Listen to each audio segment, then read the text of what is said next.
তার মাও সাথে এসছে। আমি অনেকবার বোঝানোর চেষ্টা করলাম তাদেরকে, তো তার মার কোনো কথা শুনবে না। সে 3 দিন ধরে ভাত খায়নি।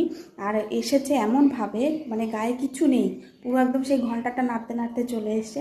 তো আমি আমার একটা ছেঁড়া গামছা ছিল তাকে দিতে সে পড়েছে, তার মা একটা স্যান্ডো গেঞ্জি পরিয়ে দিয়েছে। যাক, এখনও সে বাইরে বসে আছে, সে আমাকে খাইয়ে দিতে হবে, আমি খাইয়ে দিলে সে খাবে, নাহলে খাবে না। তো আমি কি করব কিছুই বুঝতে পারছি না।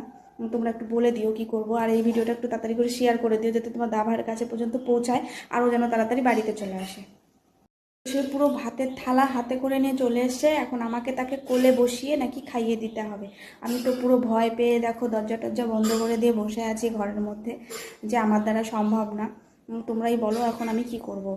দেখো পুরো একদম ভাতের থালা হাতে করে নিয়ে বাড়িতে চলে এসছে। এই দেখো, এই যে ভাত, এই ভাত নিয়ে চলে আসছে। আর এই হচ্ছে সেই ছেলে, দেখে নাও সবাই ভালো করে।